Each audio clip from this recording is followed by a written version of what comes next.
Welcome to another Q&A session for the best club in history, Real Madrid, hosted by Gaëlle. This is a Madridismo.org production. Hi everybody, it's that time of the year again where expectations are higher than ever and the tension is building up, all because the clásico is around the corner. So if you're anything like us, you're currently in clásico mode, which means in a sort of media feeding frenzy.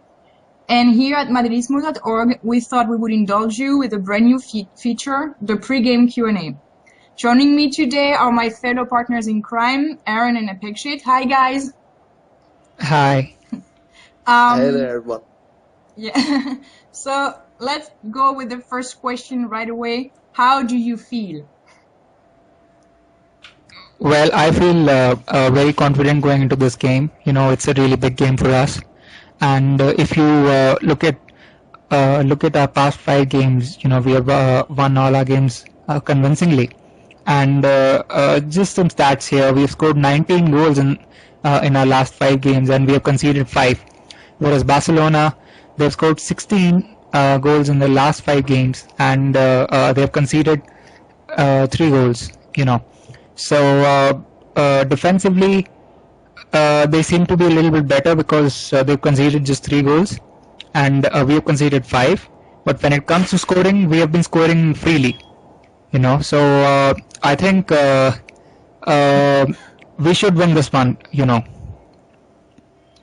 Yeah, I share the confidence. You know, if you look at the statistics, we do look very similar to Barcelona. You know, I wasn't looking at just the past 5 games, so I was looking at the entire month of December. And although they played 2 more games than us, they only scored 1 more goal.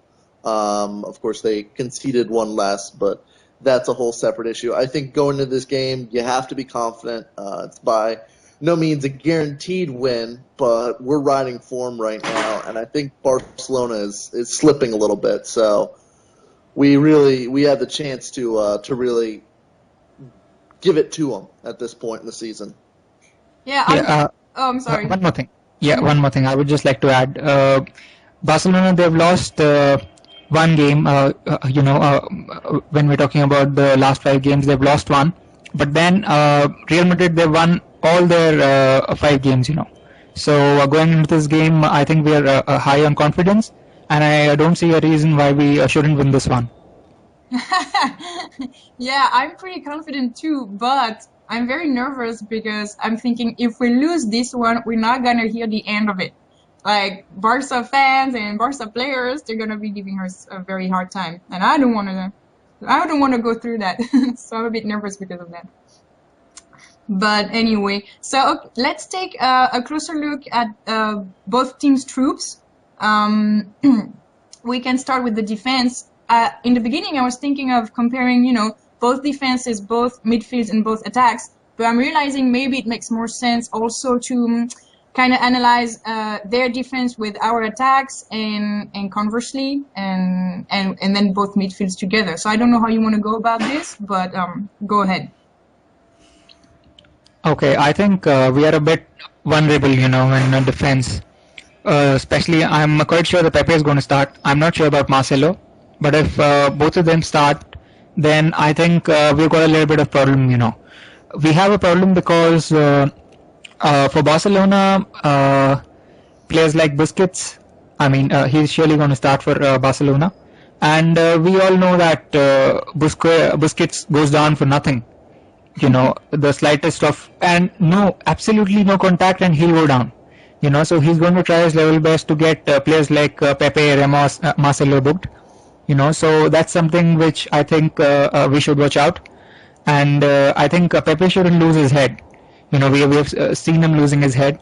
So if he loses his head and we go down to 10, then that's going to be a big problem for us, you know. So that's one thing which we should look out for, you know. And I'm quite sure Mourinho would sort that out before the game. And Barcelona's defense, it looks solid, you know. I'm not sure if Piqué will start because there were rumors that he's going to be banned for 2 games, you know, because of the yellow card that he picked up. So I think our defense is also rock solid, but then if we lose our head and if we make silly mistakes, then we are surely going to pay for it. Okay. Well, I can speak to that rumor. I can tell you categorically that PK will be able to play. This is, of course, in reference to a new rule that I believe was enacted before the previous season, which was any intentional fifth yellow card will gain you an extra game ban. That hasn't been enforced at all since it's been implemented. I don't know if it was before last season or before this season, but again, it's a fairly new rule, but it hasn't been utilized at all. And I mean, come on, we all know, of course, they're not going to punish Barcelona. I mean, of all teams, that's not where we're going to see this rule first applied. So PK will be there. I'm really interested to see what our back line looks like. I think Marcelo will start. I don't know if I'm the only one out there thinking this, but I'm thinking he's going to get the start.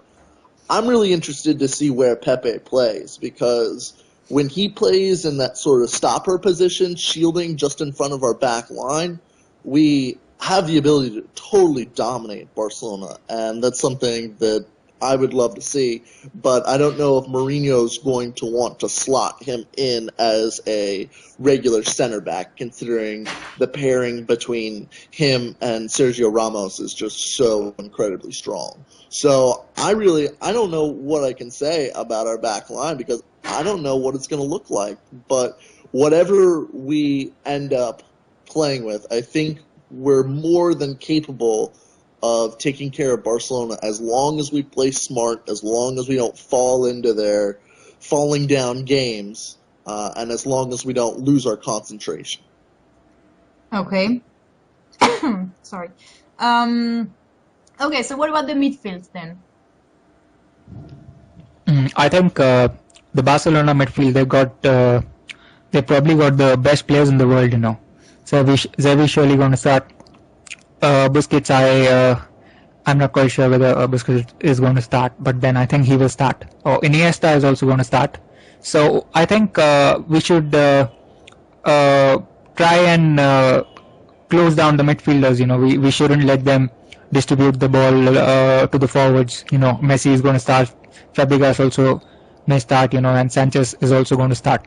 So if we try and block the supply, you know, if we work on the midfielders, if we close them down, if we don't let them pass the ball to Messi, Fabregas and Sanchez, then I think we got a great chance of winning, you know.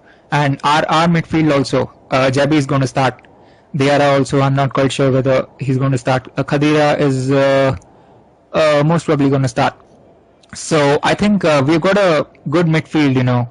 So the only main thing is that we should close down the midfielders. You know, we shouldn't give them time on the ball. You know, if we can do this, we'll surely pull this one off.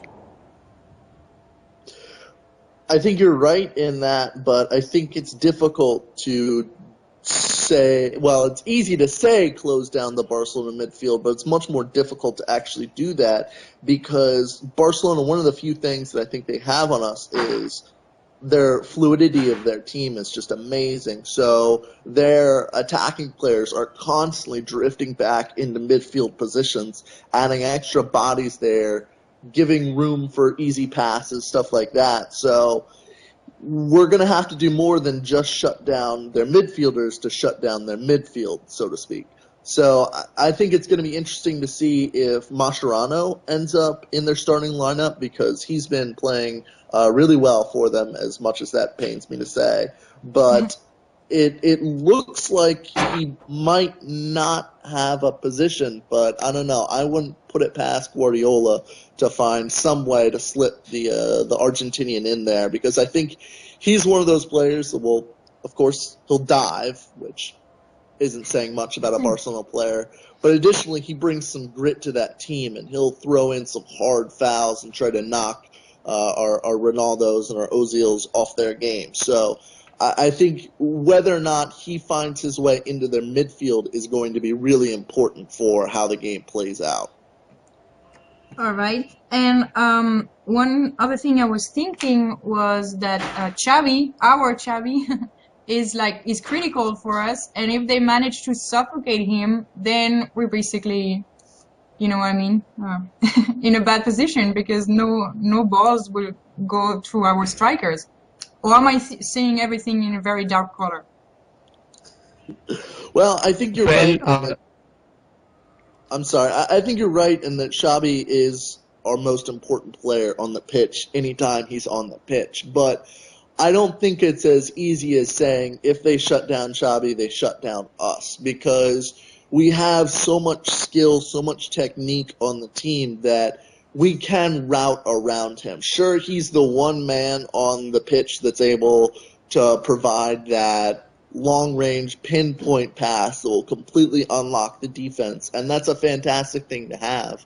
But I think with the amount of skill we have on the team, we can survive if they manage to completely shut down Xabi. And if they do that, then chances are there's going to be more space for our other players, especially for a player like Di Maria. If he gets the start, he's going to eat up that space. Okay. Well, I think that Xabi Alonso, there's a lot that goes through him, the passes, the tackles, and I don't think Barcelona will man-mark anyone.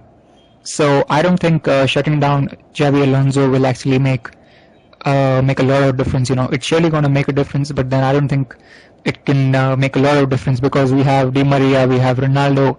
These players can pick up the ball and run with it with sheer pace and go past people. So I wouldn't say that shutting down Xabi Alonso would actually win them the game. Okay. I'm worrying about nothing then. Okay. Okay, and so last thing, the attacks, comparing both of them. Yeah, well, they have Messi, who always scores against Real Madrid. I don't know, he has this strange quality. He always picks up the ball and runs past defenders and scores. So I also don't think that we'll be man-marking players. I don't think we'll be man-marking Messi. Mm-hmm. But then he's certainly dangerous. He's probably the best player in the world right now. And Ronaldo, as far as Ronaldo is concerned, I don't think he turns up in big games, which is really bad for him, because so much talent. If he plays well in big games, I think he can become better. So I think Ronaldo will have to turn up tomorrow. He'll have to dribble, he'll have to go past people, put the crosses in the box, and try and score a couple of goals. And then we have Benzema. I'm not quite sure whether Benzema will be starting. It's always difficult to predict that. Higuain may start or Benzema may start. And for them, Sanchez is going to start, I think. Sanchez also is a really good player. He has just returned and scored a couple of goals recently. So I think he's also a dangerous player.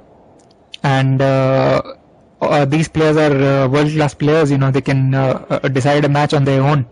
So I think we should keep a close eye on Messi and Sanchez. All right. So do you think Alexis is starting instead of David Villa? Yeah, I think so. Okay. I would actually agree with that. I don't know that I'm positive that it's going to happen, but I think that's what Guardiola is likely to do because I think Sanchez will play better in that wide position than David will. I think with our attack, we have the ability to absolutely control the game. The fluidity in our attack, I think, outclasses even the fluidity of Barcelona's attack. They have the better movement in midfield, but when it comes to actually attacking with directness, I don't think any team in the world can come close to challenging us. So we have the ability to strike. The thing that's got me really excited is that we've sort of gone on a run of being very clinical. We've been putting away the chances that we have, and I think in a big, closely contested match like this, it's always going to be about the team that finishes, always going to be about the team that takes that half chance and converts it into a goal.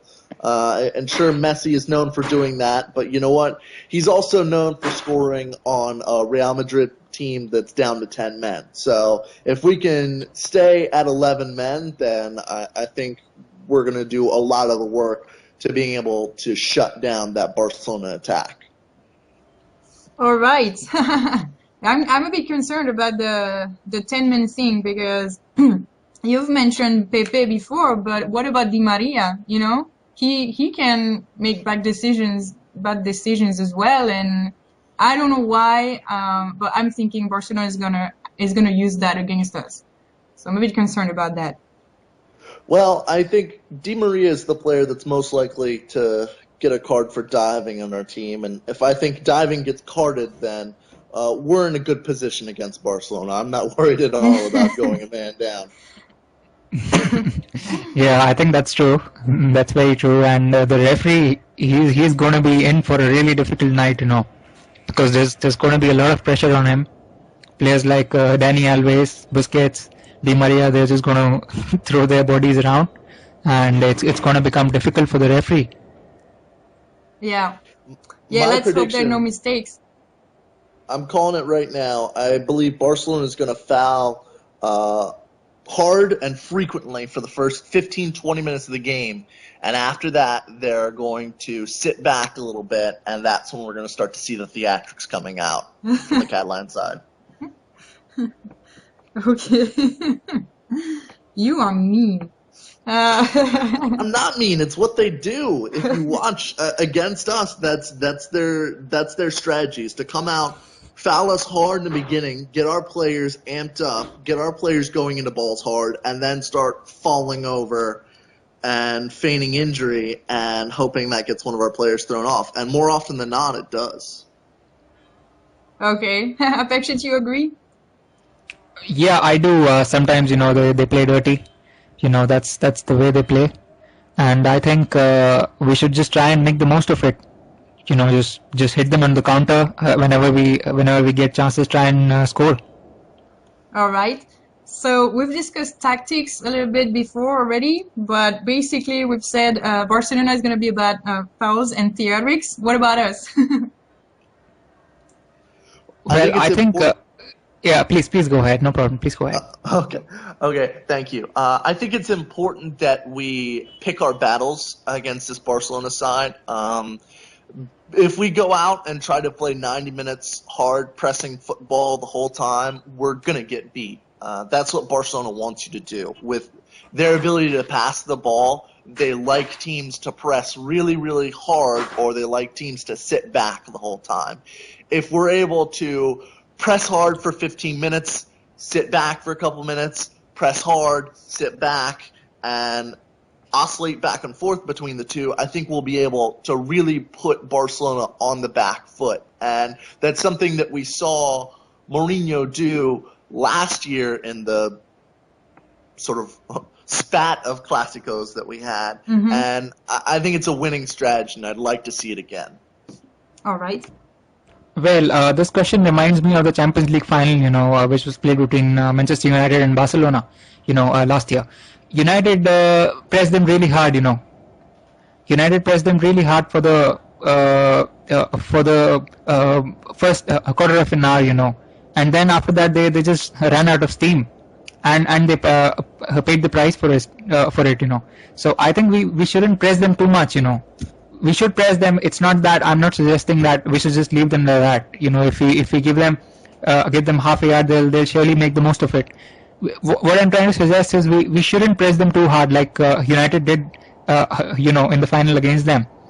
And if we press them hard, and if we give them, after pressing them hard, we'll have absolutely no stamina, you know, because their midfield is really, really good. You know, they're going to keep the ball, they're going to play a possession football, and make life difficult for us, you know. So we shouldn't get drawn in like that, you know. And we also shouldn't play on the counter, you know. We should try and keep the ball and try and create chances and win this game. Okay, sounds so like we just agreed, Apakshi. yeah, I was gonna say. Yes, we did. For a change, we did. In difficult times, we agree. Yeah. Okay, so who, if anybody, do you think will be the most influential player on each side? Um, of course, I'm thinking, Cristiano and Messi, but it's a bit cliche also to think about them. Apakshit, you said that Cristiano is sometimes not, not delivering so much in big games. So I was thinking personally more in the midfield, both Xavis. I don't know. What do you think? Well, for me, I would say Messi for Barcelona, and Di Maria can make a lot of difference. I think if he can play well on that particular night, he can surely make a lot of difference. So I would say Di Maria and Messi. Okay, if you press me to make orthodox picks, I would absolutely agree with that. Again, we're 2 for 2 on agreeing. But if I could be unorthodox, I'm going to say the man in the middle, the referee. He's going to be the most important man in the match. How he decides to officiate this game is probably going to be the most significant aspect of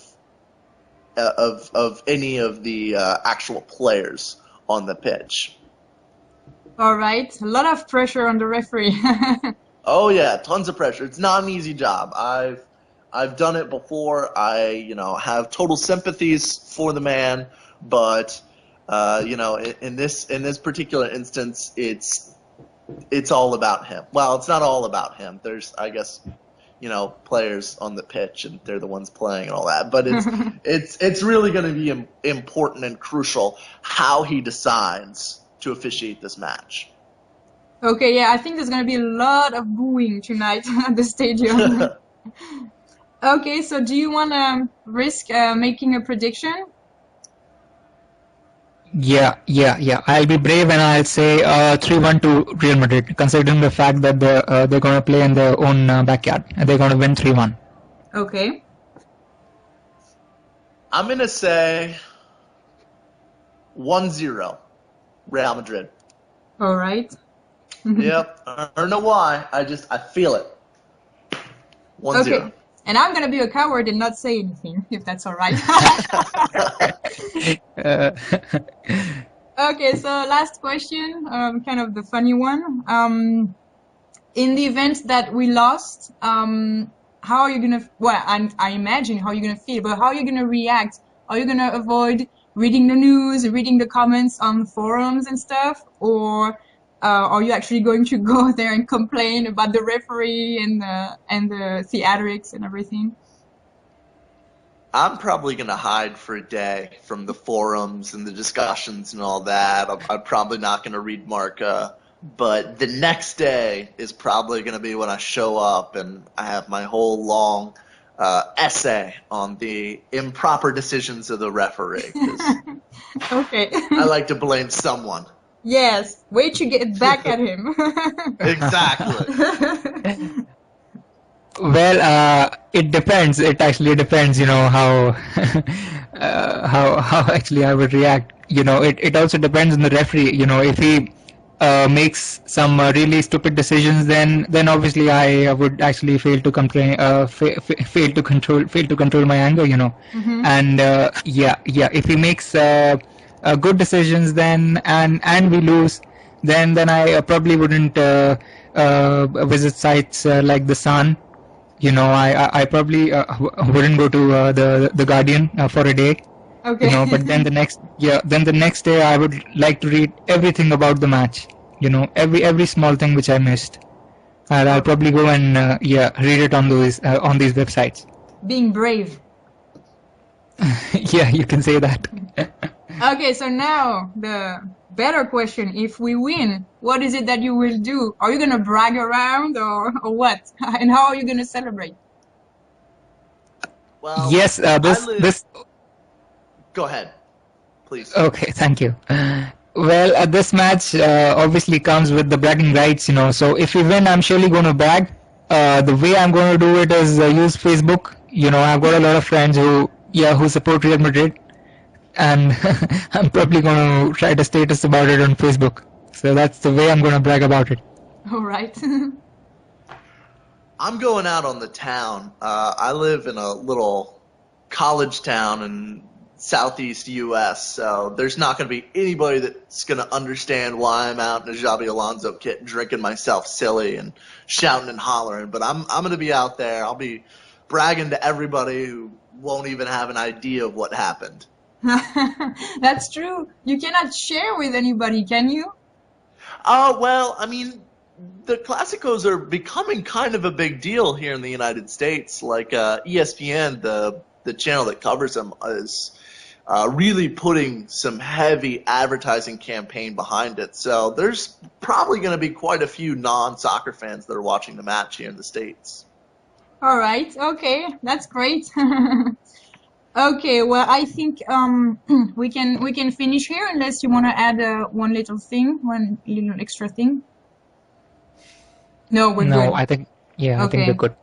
Okay, well, just one thing on my part. I'm nervous a little bit, as I said. You guys have plenty of confidence already, but I'm a bit nervous. And I'm very happy because this morning Real Madrid won the Football Clásico that was played for the foundation. Basically, both foundations of Barca and Madrid united their efforts to support an initiative in Africa. And we will talk about that later in a separate article because this is a serious topic and it's very interesting. But what matters the most at the moment is that Real Madrid, led by Emilio Butragueño, won both legs of this Clásico, 5-3, 2-1. So I take it as a good sign and I'm happy. That's great news. That's fantastic. Yeah, I mean, you can. of course. I'm sorry. Go ahead. Of course. There's everyone that's involved is a winner there, but it is nice to get some victory over Barcelona. Well, if you guys want, if anybody wants, you can watch the footage. We have evidence of that on our YouTube channel, so you can see the little football game. Okay, so we hope our listeners enjoyed this pregame Q&A, the first that we did. And we thank, of course, Apakshit and Aaron. Thank you so much for joining, as usual, and thank you for your great insights. And, well, bye, guys, and bye, everyone. Enjoy the match, everyone. Yeah, sure. Enjoy the match. Bye-bye. Bye.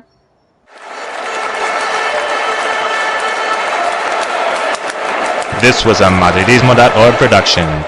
Barcelona, they've lost one game. When we're talking about the last 5 games, they've lost one. But then Real Madrid, they won all their 5 games, So going into this game, I think we are high on confidence. And I don't see a reason why we shouldn't win this one. Yeah, I'm pretty confident too, but I'm very nervous because I'm thinking if we lose this one, we're not going to hear the end of it. Like, Barca fans and Barca players, they're going to be giving us a very hard time. And I don't want to go through that. So I'm a bit nervous because of that.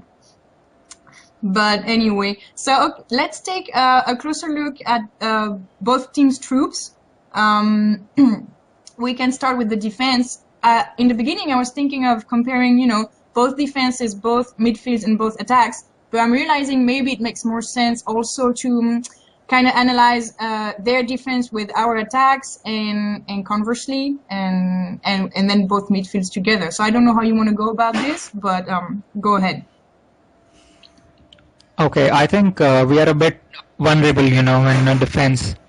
Especially, I'm quite sure that Pepe is going to start. I'm not sure about Marcelo, but if both of them start, then I think we've got a little bit of problem, We have a problem because for Barcelona, players like Busquets, he's surely going to start for Barcelona.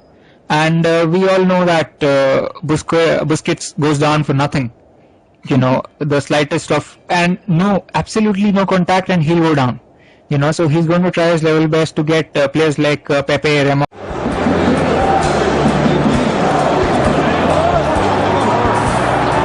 Welcome to another Q&A session for the best club in history, Real Madrid, hosted by Gaëlle. This is a Madridismo.org production. Hi everybody, it's that time of the year again where expectations are higher than ever and the tension is building up, all because the clásico is around the corner. So if you're anything like us, you're currently in clásico mode, which means in a sort of media feeding frenzy. And here at Madridismo.org, we thought we would indulge you with a brand new feature, the pregame Q&A. Joining me today are my fellow partners in crime, Aaron and Apakshit. Hi guys. Hi. Hey there. We should win this one, Yeah, I share the confidence. If you look at the statistics, we do look very similar to Barcelona. I wasn't looking at just the past 5 games, so I was looking at the entire month of December. And although they played 2 more games than us, they only scored 1 more goal. Of course, they conceded 1 less, but that's a whole separate issue. I think going into this game, you have to be confident. It's by no means a guaranteed win, but we're riding form right now, and I think Barcelona is slipping a little bit. So we have the chance to really give it to them at this point in the season. I'm sorry. One more thing. One more thing. I would just like to add. Yeah. So let's go with the first question right away. How do you feel? Well, I feel very confident going into this game. It's a really big game for us. And if you look at our past 5 games, we have won all our games convincingly. And just some stats here: we've scored 19 goals in our last 5 games, and we have conceded 5. Whereas Barcelona, they've scored 16 goals in the last 5 games, and they have conceded 3 goals. So defensively, they seem to be a little bit better because they've conceded just 3 goals, and we have conceded 5. But when it comes to scoring, we have been scoring freely. So I think